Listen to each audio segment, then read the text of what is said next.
Assalamualaikum warahmatullahi wabarakatuh. Kembali lagi di channel Sahabat Pena.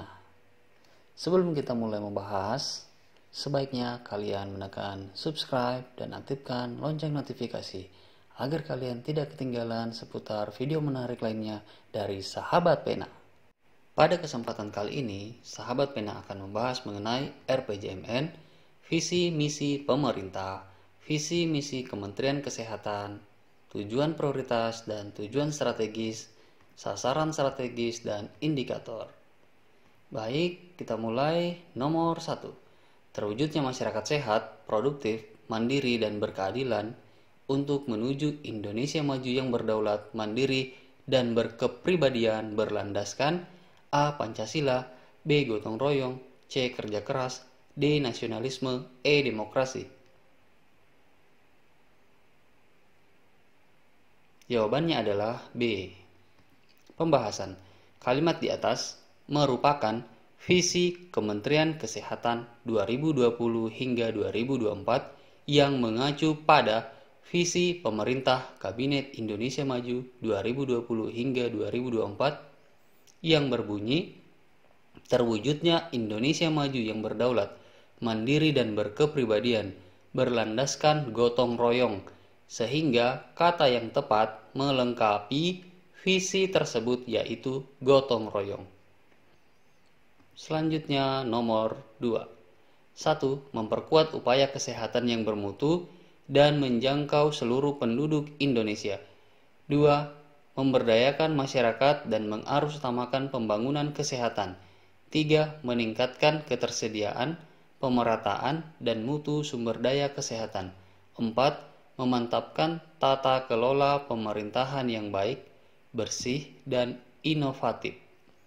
Pertanyaannya, dalam mendukung misi pemerintah untuk meningkatkan kualitas manusia Indonesia, Kementerian Kesehatan menetapkan misi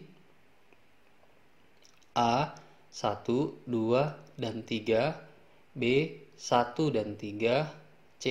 2 dan 4, D. 4, E. Semua benar.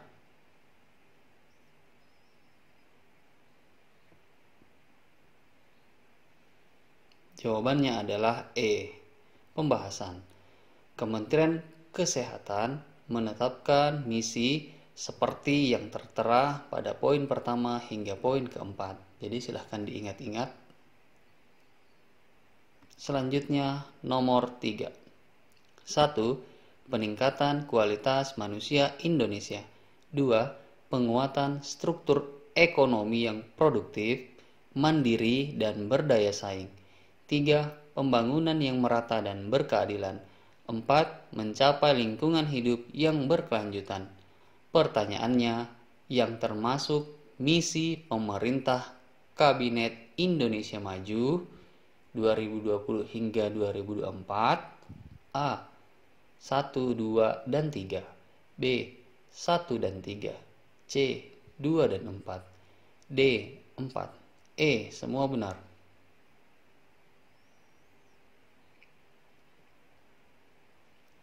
Jawabannya adalah E. Pembahasan.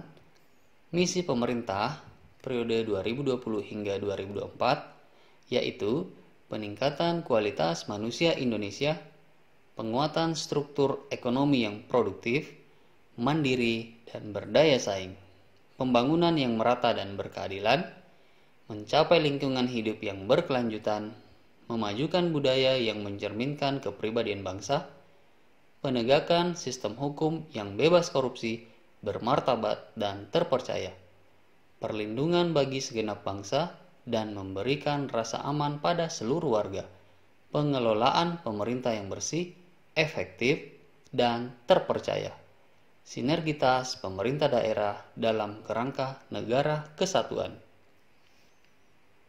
Selanjutnya nomor 4. 1. Peningkatan KIA, KB, dan kesehatan reproduksi. 2. Percepatan perbaikan gizi masyarakat. 3. Pembudayaan germas. 4. Peningkatan cakupan kesehatan semesta yang bermutu. Pertanyaannya, yang termasuk tujuan prioritas RPJMN 2020 hingga 2024 di bidang kesehatan? A. 1, 2, dan 3. B. 1 dan 3. C. 2 dan 4. D. 4.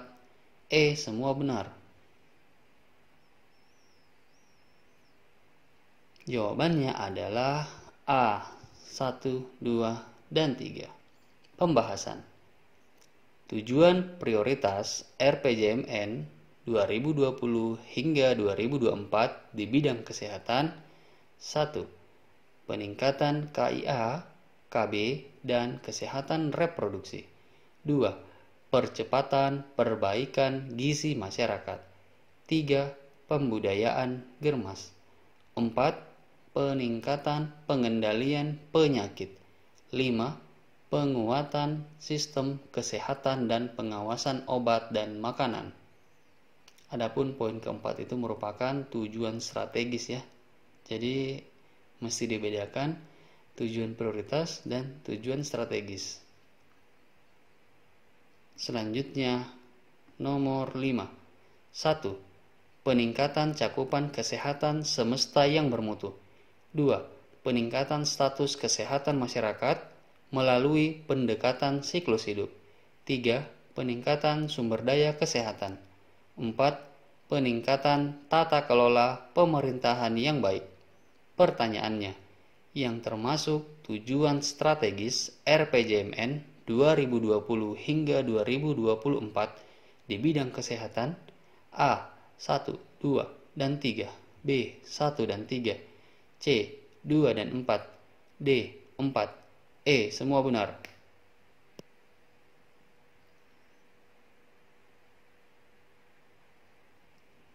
Jawabannya adalah E. Pembahasan.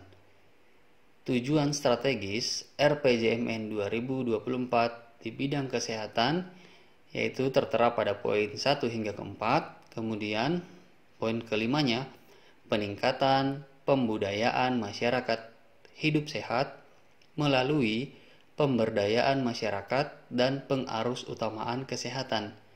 Poin keenamnya, peningkatan pencegahan dan pengendalian penyakit serta pengelolaan kedaruratan kesehatan masyarakat.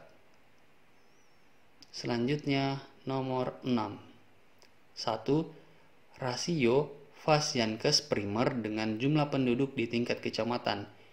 2. Rasio tempat tidur rumah sakit dengan jumlah penduduk di tingkat kabupaten kota. 3. Persentase FKTP terakreditasi. 4. Persentase rumah sakit terakreditasi.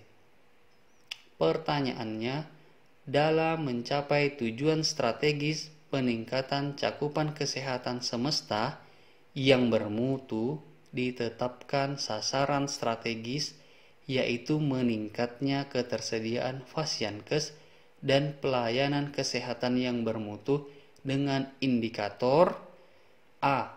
1, 2, dan 3, B. 1 dan 3, C. 2 dan 4, D.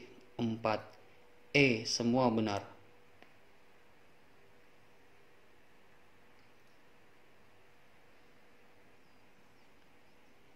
Jawabannya adalah E. Pembahasan. Indikator sasaran strategis meningkatnya ketersediaan Fasiankes dan pelayanan kesehatan yang bermutu pada poin pertama hingga keempat ditambah persentase pasien yang dirujuk dari FKTP ke FKTL itu kurang dari 10%. Selanjutnya nomor 7. 1. Persentase balita stunting dari 27,7% menjadi 14%. 2. Persentase balita wasting 10,2% menjadi 7%. 3.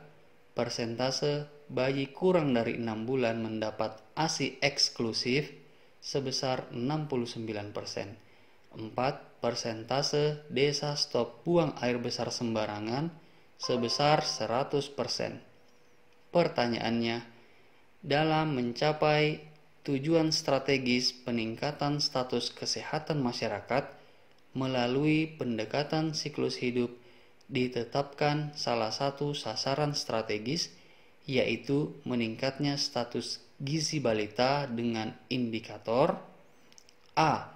1, 2, dan 3, B. 1 dan 3, C. 2 dan 4, D. 4, E. Semua benar.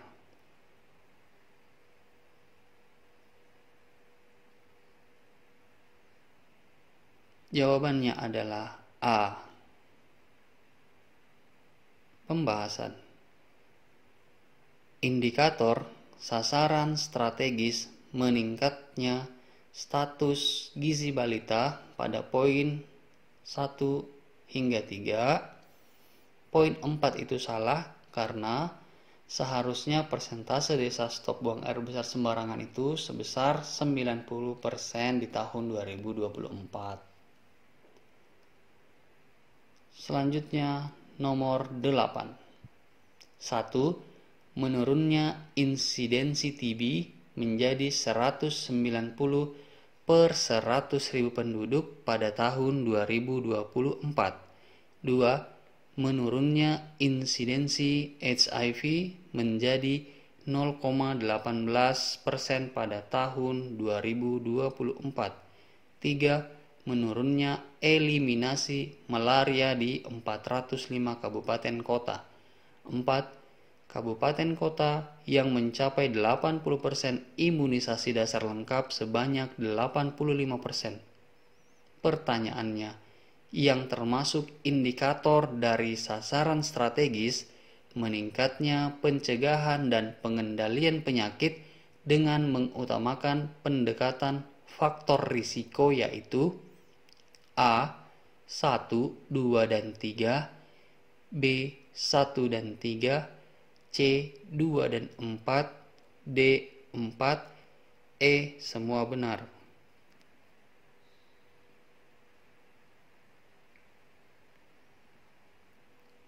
Jawabannya adalah A. Pembahasan.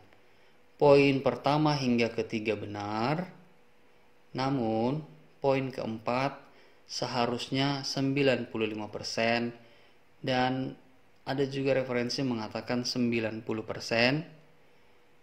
Dan indikator lain dari sasaran strategis meningkatnya pencegahan dan pengendalian penyakit dengan mengutamakan pendekatan faktor risiko, yaitu jumlah kabupaten kota yang melakukan deteksi dini faktor risiko penyakit tidak menular, populasi usia di atas 15 tahun lebih dari atau sama dengan 80%. Selanjutnya nomor 9. 1. Persentase bumil kurang energi kronik dari 17,3% menjadi 10%. 2. Persentase bumil mendapatkan ANC K4 ideal dari 74% menjadi 95%. 3. Persentase persalinan di Fasiankes 95%. 4. Ketersediaan minimal 3 puskesmas Ponet per kabupaten kota. Pertanyaannya, yang termasuk indikator dari sasaran strategis menurunnya kematian maternal dan neonatal, yaitu A. 1, 2, dan 3, B. 1 dan 3, C. 2 dan 4, D. 4, E. Semua benar.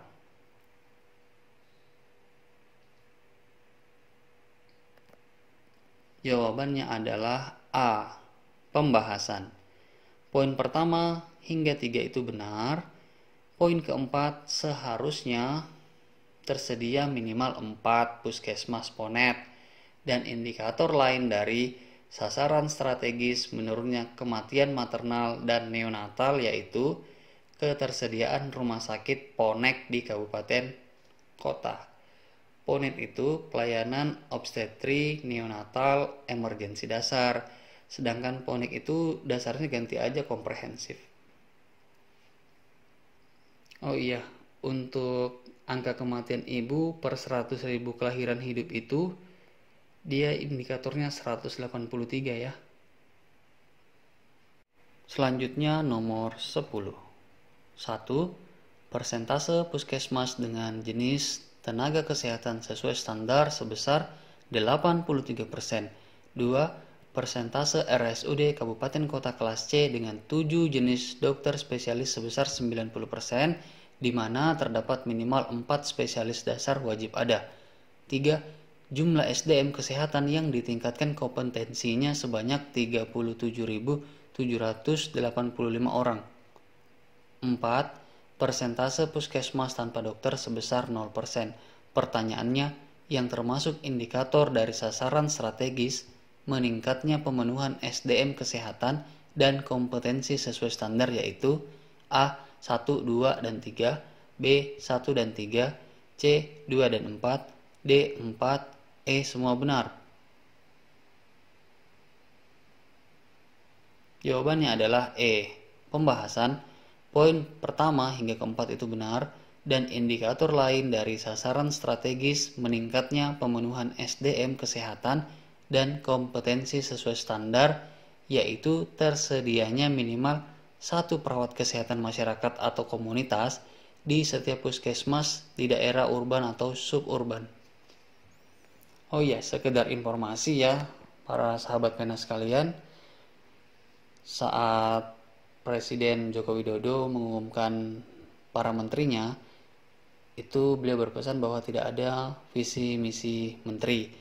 Namun berdasarkan surat edaran Menteri PPN nomor B899, itu ada opsi untuk adanya visi misi kementerian atau lembaga.